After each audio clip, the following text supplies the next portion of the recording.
पे नहीं हो रहा है उतना विदेश की यूनिवर्सिटीज में हो रहा है। और मैं कोई गलत बात नहीं कर रहा हूँ, 10 से 15 किताबें भी आपको बता सकता हूँ जिसमें विदेशियों ने इसे लिखा है। और चूंकि मैं उनके साथ रहता हूँ, मैं जानता हूँ उनके यहाँ अन्वेषण की ये परंपरा जो हमारी धरोहर है वो उनके पास चल रही है। तो मेरे कहने का मतलब ये है कि घटना घटेगी कैसे, इंगला पिंगला सुषमन नाड़ी त्रिवेणी के नहाऊंगा। जो कबीर साहब इतनी साधना की बात कह रहे हैं, 5-25 एक कर देखूं, एक डोरा लगाऊंगा। समझ पा रहे हैं आप? वेद पूरे उतर आए यहां पे, उपनिषद यहां सारे फेल हो गए। गीता यही है जो कबीर साहब कह रहे हैं कि 5-25 का जो खेल चल रहा है, तत्वों का और प्रकृतियों का जो खेल चल रहा है, उनको मैं एक ही डोर में बांधूंगा। और वो डोर कौन सी है? साधना की। अपनी प्रकृति को, अपने को साधने के लिए आवश्यक है अपने आप से ईमानदार हो जाना, सिर्फ अपने आप से ईमानदार हो जाना। मैं कभी कभी कहता हूं, कुछ बच्चे भी यहां पे हैं, अगर आप लोगों में से कुछ लोग एनसीईआरटी, अब तो सारा एनसीईआरटी ही चलती है। 12th की एक किताब में पढ़ रहा था, मैं कभी कभी कर देता हूं, सारा पहले भी किया हूं। उसमें था कि बहुत बड़ा चिंतक हुआ, वो शायद अमेरिका का या ब्रिटेन का कहीं का था। एनसीईआरटी की किताब जब आप खोलेंगे तो साइकोलॉजी की किताब में पहले ही चैप्टर से पहले कुछ लाइन दी गई है। उसकी लाइन, वो देखिए क्या कह रहा है।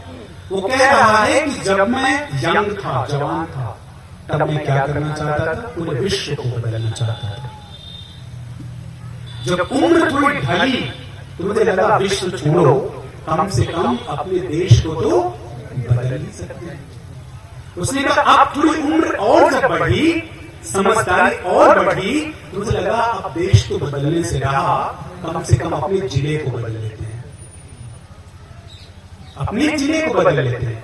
फिर थोड़ी और उम्र बढ़ी, थोड़ी समझ की कसौटी और जब कसी गई, तो मैं लगा कम से कम अपने गांव को तो मैं बदल नहीं सकता हूं।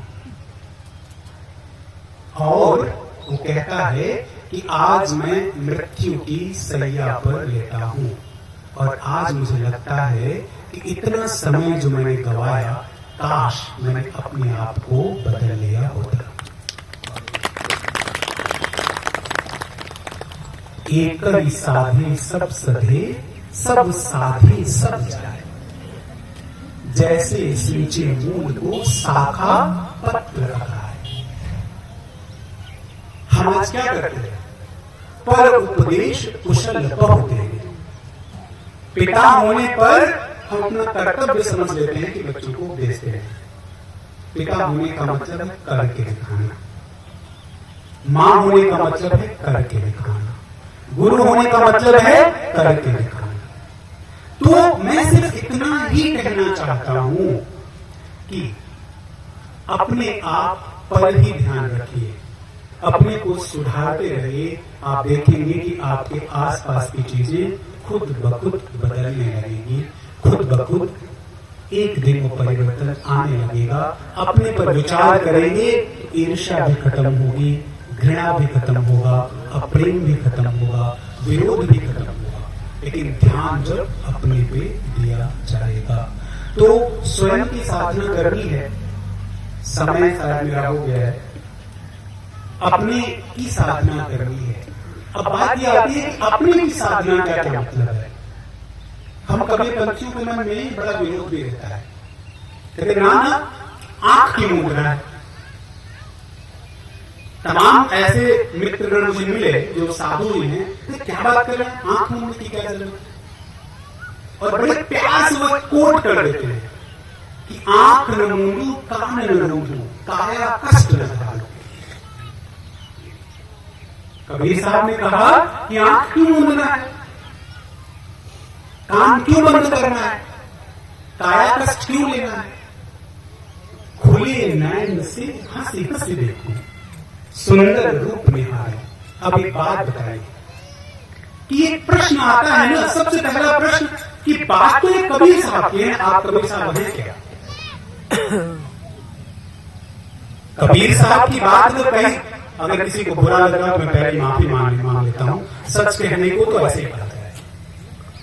अब बात ये है कि हम कबीर साहब को ज्ञान उधार लेने की बात कर रहे हैं ना। अब बात यह है कि अगर अनुभव की उस कसौटी पर आपने अपने आप को कस लिया है, तब कबीर साहब का वो शब्द आपका शब्द हो सकता है। तो खुले नैन से हंस हंस देखने के लिए तो आपको उस प्रज्ञाशीलता तक पहुंचना पड़ेगा ना, कि नहीं पहुंचना पड़ेगा? अगर हम कबीर साहब की वाणी लें, कबीर साहब की वही वाणी जो बहुत पॉपुलर है, मुंह को कहां ढूंढे रे बंदे, मैं तो तेरे पास में, कोई दिखा दे कहां पास में, कोई दिखा सकता है? क्योंकि वो दिखना अनुभव है ना। और कबीर साहब को हम जब भी डीमिस्टिफाई करने की कोशिश है, डीकोडिफाई करने, मतलब खोल खोल के देखने की कोशिश करते, तब बात समझ में आती है।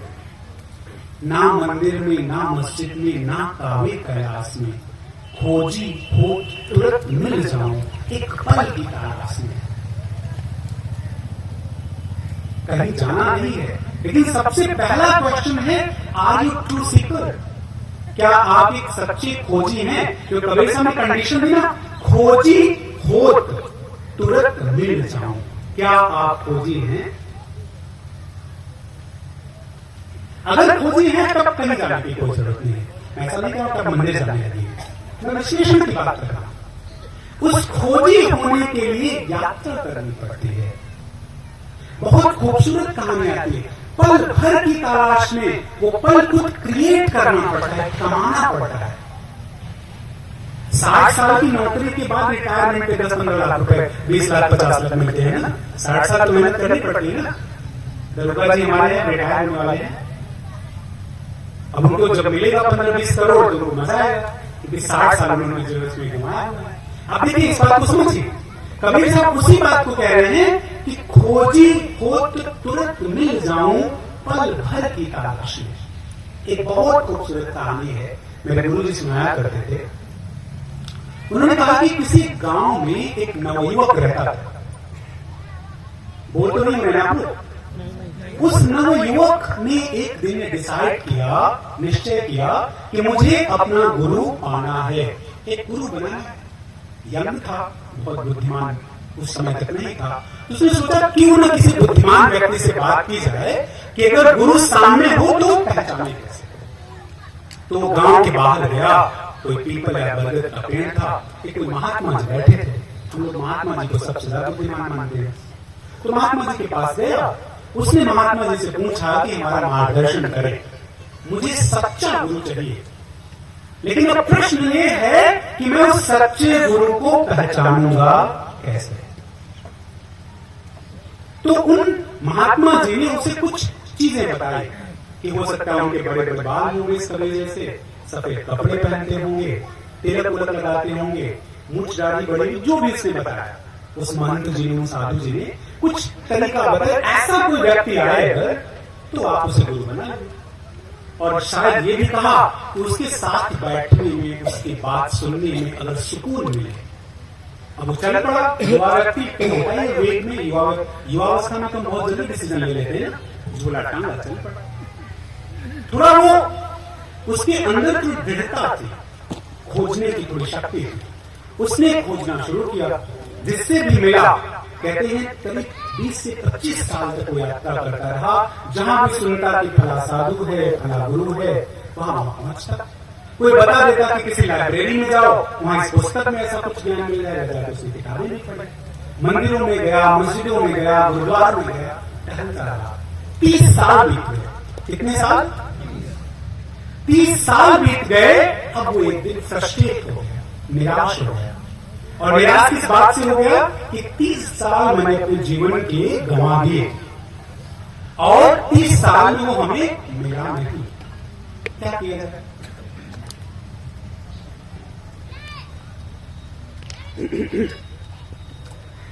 तो जब वो निराश हुआ, उसने सोचा कि अब भगवान गुरु मिलना तो बेकार का काम है, चुपचाप अपने घर चलते हैं। अब जब निकला था तो 25 साल का था, 30 साल बिता के 55 साल का वैसे हो गया, जीवन खत्म हुआ, कोई गुरु मिला नहीं, अब घर चलते हैं। निराश होकर घर वापस आया। कहते हैं जब वो अपने गांव में प्रवेश ही करने वाला था तो उसने देखा कि वैसा एक पेड़ उसे दिखाई पड़ रहा है। बहुत ध्यान से सुनिए, वैसा एक पेड़ उसे दिखाई पड़ रहा है और दूर से वैसा ही व्यक्ति उसके नीचे बैठा हुआ दिखाई पड़ रहा है जैसा उसे बताया गया। अंदर हर्ष होना शुरू हुआ उसे, और पास में पहुंचा, और पास में पहुंचा तो उसने देखा कुछ चीजें और भी मिल रही हैं, बड़ी बड़ी गाड़ियां हैं, बड़ी बड़ी मूंछें, जो भी थी थोड़ी और स्पष्टता है। अब जो और पास में पहुंचा तब वो क्रोध से भर गया। पता है क्रोध से क्यों भर गया? उसने कहा कि आपने मुझे बेवकूफ बनाया। उस महात्मा से कहा कि आपने मुझे बेवकूफ बनाया और मैं 30 साल बर्बाद कर दिया आपने। अगर आप ही वो व्यक्ति थे, अगर आप ही वो गुरु थे तो उसी क्षण क्यों नहीं बता दिए? और पता है उस व्यक्ति ने कहा क्या था? बताया तो मैंने तब भी था, लेकिन दृष्टि नहीं थी पहचानी। तो 30 साल में क्या कमाया? दृष्टि कमाई। 30 साल में क्या कमाया? पल कमाया। तो ये जब पल कमाया जाएगा तब ये बात कही जाएगी, नहीं तो ये सिर्फ खोखले शब्द होंगे। अब आप सब साधक हैं, मैं जिम्मेदारी क्यों लूं? आप अपनी जिम्मेदारी खुद लीजिए, इसलिए कि आप क्या कमाना चाहते हैं, पल कमाना चाहते हैं या फिर खोखले शब्द कमाना चाहते हैं? क्योंकि हर शब्द की अपनी एक यात्रा है, हर शब्द की अपनी एक कहानी है। उस शब्द के पीछे की बात अगर समझ में आ गई तभी कबीर साहब समझ रहे हैं। कबीर साहब ऐसे साधारण कोई पुरुष नहीं है जो ऐसी बात कह रहे हैं। कबीर साहब की एक एक बात मैं कह रहा हूं, साखी भी छोड़ देता हूं और मैं कोई बड़ी बात नहीं कर रहा हूं। अगर किसी को ऐसा लगता है कि मैं गलत कह रहा हूं तो आप पढ़ के देख लीजिए। कबीर साहब की एक साखी उठाइए, आप उसे उपनिषदों में भी पाएंगे, आप उसे वेदों में भी पाएंगे, आप उसे गीता में भी पाएंगे, आप उसे कश्मीरी शैविज्म में भी पाएंगे, आप उसे बुद्धिज्म में भी पाएंगे, आप उसे जैनिज्म में पाएंगे, आप उसे क्रिश्चियनिटी में पाएंगे, आप उसे बहाई में पाएंगे, हर धर्म में पाएंगे। लेकिन बात है कि ये आप में है कि नहीं। कबीर साहब की महानता है ये, और संत तो महान होते हैं ना। उन्होंने बड़ी सरल बात कह दी, लेकिन उस सरल बात को हमने इतना कठिन कर लिया है कि बात हमें समझ आती नहीं। और हम क्या करते हैं? हम कहते हैं ना ये कबीर साहब ने मना किया है, नहीं करना। स्टिल क्वेश्चन रिमेन्स, आर कबीर क्या कबीर है? एक बड़ा खूबसूरत रॉबर्ट ब्लैक एक हुए जिन्होंने किताब कबीर साहब पे लिखी, बड़े अच्छे साधक थे। उन्होंने लिखा इस बात को, इंग्लिश में लिखा कि I have traveled different part of the world and suddenly I reached to India. I studied most of the literature. I studied most of the Granth or epic.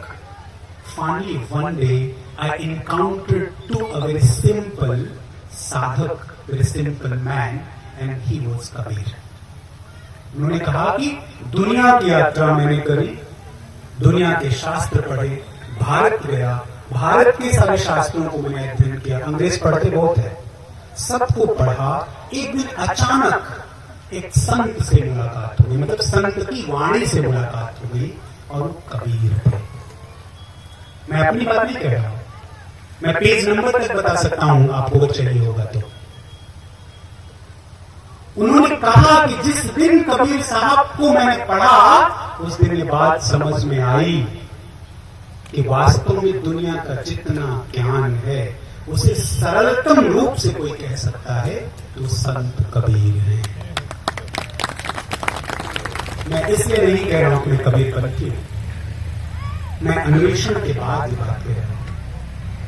अब आप सोचे, आप सब तो उसी वंश की वेल है ना। हम तो कहते हैं पिता का गुण आता है, और पिता का मतलब बायोलॉजिकल ही नहीं है। आप तो उसी परंपरा से जुड़े व्यक्ति हैं, आप उसी साधना से जुड़े व्यक्ति हैं, आप बेवकूफ नहीं हैं। आप ये जान लीजिए, कबीर पंथी कभी भी बेवकूफ नहीं होता। कबीर साहब की वाणी पढ़ने वाला कभी भी बेवकूफ नहीं हो सकता अगर वो सच्चे अर्थों में उसे पढ़ और समझ रहा है। अवघट घाट कबीर का, समझ नहीं, घाट घाट सब कोई कहे, अलग अलग कहानी सब कोई कह रहा है, लेकिन अवघट घाट जहां सारे घाट तिरोहित हो जाते हैं, जहां अनहद से संबंध बनता है, उसके बाद कबीर साहब कहते हैं। तो आप उस वंश की वेली हैं, आपको तो साहस करना पड़ेगा ना, आपको तो सत्संग सुनना पड़ेगा, आपको अन्वेषण करना पड़ेगा, आपको चिंतन करना पड़ेगा, और उसके लिए आपको साहस करना पड़ेगा। बहुत सारे साधक हैं, यहाँ तो मैं बैठता हूं तो कई सारे साधकों से वार्तालाप नहीं लगता है, और अपनी अपनी साधना के बारे में भी बात करते हैं कि गुरुदेव ऐसा हो रहा है, ऐसा हो रहा है। मैं बड़ा प्रसन्न होता हूं जब मैं ये बात सुनता हूं कि कम से कम ये साधना की। और आप सोचिए, मैं तो कभी कभी सोचता हूं कि मैं तो बनारस से आता हूं, बनारस को ज्ञान की खान कहा जाता है। आप एक पैर बाहर निकाले, विद्वान से टकरा जाएगा, बनारस के बाहर नहीं कहा जाता है। मैं तो कभी कभी सोचता हूं कि इस भूमि पे जहां खड़गपुर में मैं बैठा हूं, वहां भी कबीर की वंशवेली को लगाने वाला था तो शामिल साहब थे। उस ज्योति को कोई प्रकाशित करने वाला था तो राधा साहब थे। बात समझनी पड़ेगी।